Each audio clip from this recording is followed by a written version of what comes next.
మదనపల్లిలో అతిపెద్ద fashion world SR shopping mall మార్చి 8న హీరోయిన్ మీనాక్షి చౌదరిచే గ్రాండ్ ఓపెనింగ్ 3 లక్షల వెరైటీలు అతి తక్కువ ధరలు. అందరికీ నమస్కారం. నేను Swaroopa Potlapalli. Welcome to Suman TV. పశ్చిమాసియా దేశాల్లో ఇప్పట్లో శాంతి పవనాలు వీచే అవకాశాలు కనిపించట్లేదు. ఇరాన్, ఇజ్రాయెల్, అమెరికా దేశాల్లో జరుగుతున్న యుద్ధం ప్రభావం అనేది సామాన్యుడి మీద పడుతోంది. ధరలు కూడా విపరీతంగా పెరుగుతున్నాయి. ఎంతో నష్టం జరుగుతున్న అగ్రరాజ్యం అమెరికా మాత్రం తగ్గేదే లేదు అంటుంది. ఇంకొక వైపు అమెరికా, ఇజ్రాయెల్ కోరుకున్నట్టుగా ఇరాన్లో నాయకత్వ మార్పు అనేది జరగబోతోందా? ప్రస్తుతం నాతో పాటు ఉన్నారు senior journalist, analyst Chandu Srinivas గారు. వారితో మాట్లాడదాం. నమస్తే చందు శ్రీనివాస్ గారు. ప్రస్తుతం ఆ మూడు దేశాల మధ్య పరిస్థితి ఎలా ఉంది? చాలా తీవ్రంగా ఉంది. మనం భయంతో బతికే పరిస్థితి. ఎందుకంటే ఇప్పుడు మూడవ ప్రపంచ యుద్ధం, ఇప్పుడు ఫ్లోరిడాలో ఆయన ఏమన్నాడు, యుద్ధం లేదంటున్నారు. ఐదో రోజు చేరింది. ఇప్పుడు యుద్ధం ప్రారంభమైందని చెప్పేసి ట్రంప్ అంటున్నాడు. కాబట్టి ఎవరు తగ్గేటట్లు కనపడుతుందా? ఈ యుద్ధం ఎక్కడ ఆగిద్దో కూడా తెలియట్లా. మనం చూసాం ఉక్రెయిన్ది ఇంతవరకు కూడా యుద్ధం ఆగలే. తర్వాత ఇప్పుడు చూస్తే కనుక ఇప్పుడున్న సిచ్యువేషన్స్లో చమురు ప్రపంచానికి అందించే ప్లేస్ అక్కడ ఇరాన్, గల్ఫ్ కంట్రీస్. అక్కడ ఆల్మోస్ట్ జలసంధి కూడా క్లోజ్ చేశారు. మరి చేస్తే మేము ఊరుకోమని చెప్పేసి అమెరికా చెప్తుంది. ఇజ్రాయెల్ ఏం తగ్గట్లా, ఇక్కడ ఇరాను తగ్గట్లా. ఇప్పుడు ఖమేనీ హత్య తర్వాత మీరు అన్నట్టుగా మార్పు కోసమే, నాయకత్వ మార్పు, మీరు కొత్త ప్రభుత్వాన్ని ఏర్పాటు చేసుకున్న అటువైపు ఇజ్రాయెల్ అధ్యక్షుడు బెంజమిన్ నెతన్యాహు చెప్తున్నాడు, ఇటు ట్రంప్ చెప్తున్నారు. మరి ఓవరాల్గా చూసుకుంటే అంటే దీంతో పాటు ప్రపంచవ్యాప్తంగా ఈ సిచ్యువేషన్స్లో యుద్ధం అనేది మంచిది కాదనేది ఐక్యరాజ్య సమితి చెప్పిన ఈయన పరిస్థితుల్లో ఎవరు లేరు. అదే సిచ్యువేషన్లో భారతీయులు దాదాపు 1 కోటి మంది అక్కడ ఉన్నారు. ఇది ఒక్కదాని మీద కాదు, ప్రభావం అటు ఆర్థిక వ్యవస్థ మీద పడిద్ది. మరి చమురు రేట్లు పెరుగుతాయి, నిత్యావసర వస్తువుల రేట్లు పెరుగుతాయి, మనం ఎగుమతులు దిగుమతులు చాలా ఇబ్బందికరమైన పరిస్థితి.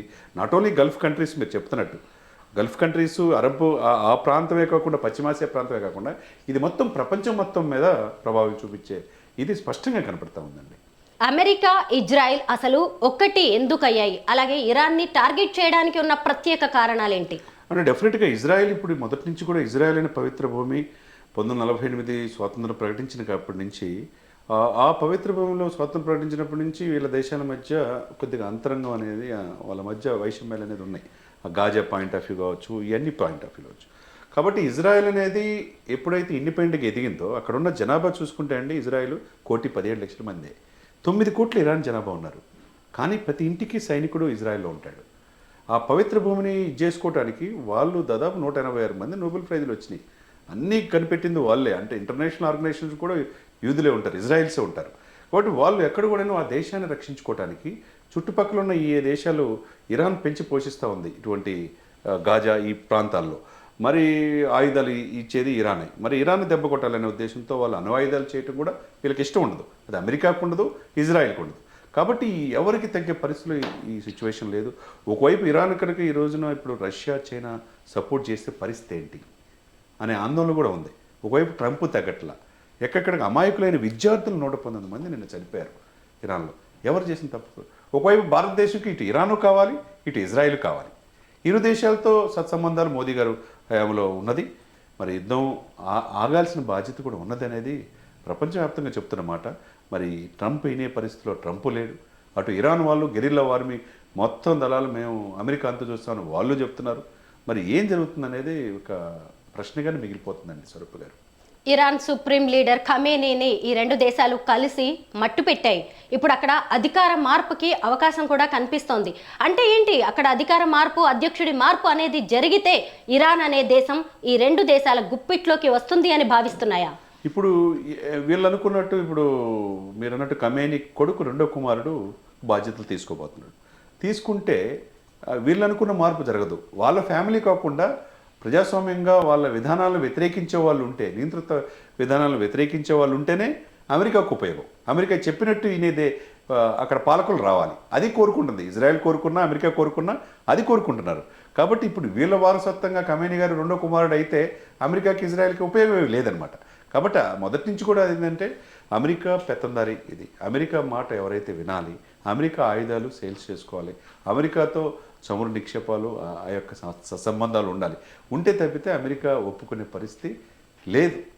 ఇప్పుడు ప్రపంచమే అలా ఉందన్నమాట. కాబట్టి ఇప్పుడు ఏం జరుగుతుంది? రష్యా ఏ స్టెప్ తీసుకోబోతుంది, చైనా ఏ స్టెప్ తీసుకోబోతుంది, పక్కనున్న కంట్రీస్ పరిస్థితి ఏంది? అసలు సేఫెస్ట్ ప్లేస్ అని భావించి మన తెలుగు వాళ్ళు కూడా చాలామంది వెళ్ళి దుబాయ్లో కూడా మనం చూసాం, అక్కడ కూడా మిసైళ్ళు పడుతున్నాయి. మరి మనం ఎక్కువగా గల్ఫ్ కంట్రీ యునైటెడ్ అరబ్ ఎమిరేట్స్లో దాదాపుగా మన 44 లక్షల మంది ఉన్నారు జనాభా. భారతీయుల పరిస్థితి ఏంటి? ఆ తర్వాత సౌదీలో ఉన్నారు 28 లక్షల మంది, వాళ్ళ పరిస్థితి ఏంది? ఆ తర్వాత కువైట్లో ఉన్నారు, ఒమెన్లో ఉన్నారు, ఖతార్లో ఉన్నారు. భారతీయుల పరిస్థితి దాదాపు 1 కోటి మంది ఇక్కడే ఉన్నారు. మరి బతుకు తెరువు కోసం వచ్చిన వాళ్ళ పరిస్థితి ఆయా రాయబార కార్యాలయాలు భారతదేశాన్ని తెప్పించాల్సిన బాధ్యత ఉంది. ఇప్పటికే 3 షిప్పుల్లో అక్కడ ఆర్మోజ్ జలసంధి పరిస్థితుల్లో షిప్లో బాంబులు వేసేతలకి 3 చనిపోయారు భారతీయులు. ఇప్పుడు గంట క్రితం ఒక భారతీయుడు చనిపోయాడు.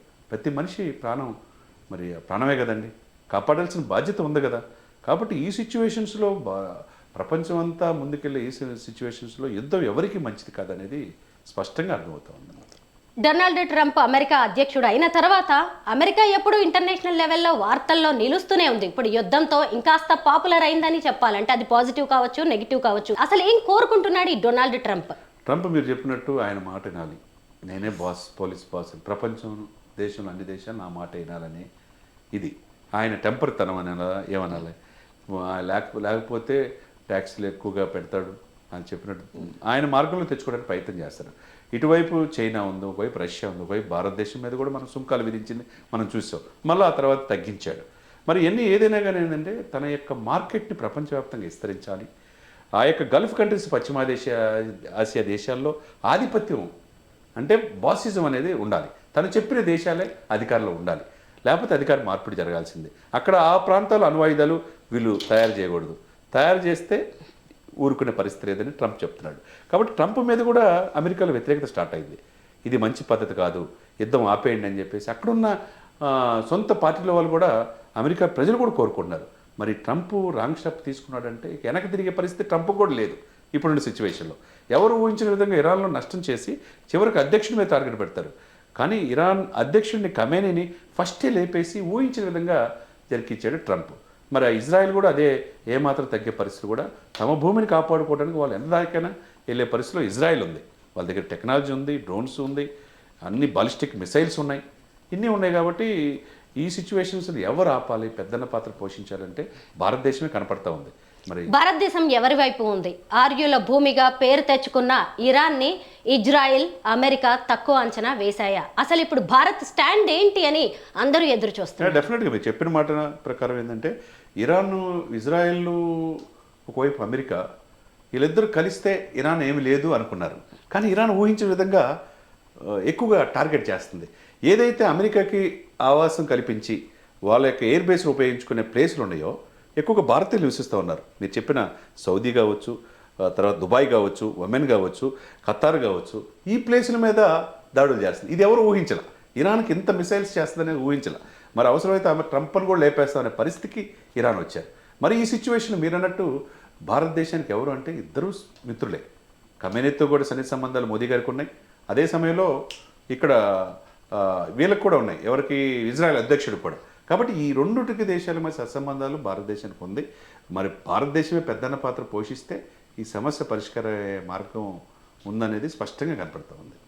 అయితే ఇప్పుడు మనం ఏపీ ప్రభుత్వం గురించి కూడా మాట్లాడుకోవాలి. ఏపీలో హెల్ప్ లైన్ కూడా ఏర్పాటు చేశారు, అంటే వివిధ దేశాల్లో చిక్కుకున్న తెలుగు వారిని తీసుకురావడానికి.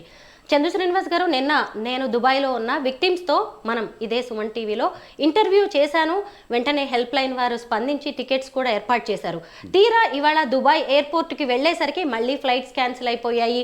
ఇలా చాలామంది విలవిల్లాడుతూ ఉన్నారు. ఎలా మళ్ళీ మన తెలుగు వాళ్ళని మనం జాగ్రత్తగా మన భూమికి తెచ్చుకోవాలి? డెఫినెట్గా తెచ్చుకోవాల్సిన బాధ్యత ఉంది.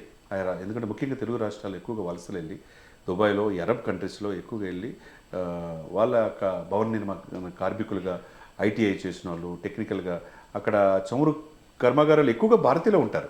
మరి వాళ్ళ యొక్క ఉపాధి పక్కన పెడితే వాళ్ళ యొక్క ప్రాణాలను కాపాడుకోవాల్సిన బాధ్యత ఉంది కదా. కాబట్టి మీరు అన్నట్టు తెలుగు రాష్ట్రాలు హెల్ప్ లైన్ ఉండాలి. విదేశాంగ శాఖ దీనిలో జోక్యం చేసుకోవాలా. ఆ యొక్క రాయబారి కార్యాలయాలు కూడా వెళ్ళి భారతీయులు క్షేమంగా భారతదేశానికి తీసుకురావాల్సిన పరిస్థితి ఉంది. ఇప్పుడు సద్దుమణిగే పరిస్థితి లేదు. కాబట్టి ఇప్పుడు పివి సింధు ఇరుక్కుపోయింది దుబాయ్లో. ఆమె నిన్ననే వచ్చి బెంగళూరు సొంత ఇంటికి వచ్చి ఆనందంతో ఉంది. ఆమె కూడా భయంతో ఉంది. ఒకవైపు మంచు విష్ణు ఫ్యామిలీ కూడా అక్కడ ఉన్నారు. చాలామంది తెలుగు వాళ్ళు రియల్ ఎస్టేట్ వ్యాపారం చేసుకోవడానికి అక్కడ వెళ్ళారు. ఇవన్నీ కూడా వాళ్ళందరినీ కూడా కాపాడాల్సిన బాధ్యత ఆయా ప్రభుత్వాలకు ఉంది, భారతదేశ రాయబార కార్యాలయానికి ఉంది, విదేశాంగ శాఖ ఉంది. కాబట్టి డెఫినెట్గా భారతీయ క్షేమంగా వాళ్ళని తీసుకొచ్చే ఇదిలో వాళ్ళ పనిలో వాళ్ళు ఉన్నారనేది స్పష్టంగా అర్థమవుతుంది. వీలైనంత తొందరగా యుద్ధం ముగిసిపోవాలని కోరుకుందాం. థ్యాంక్ యూ సో మచ్ అండి. రైట్ అండి.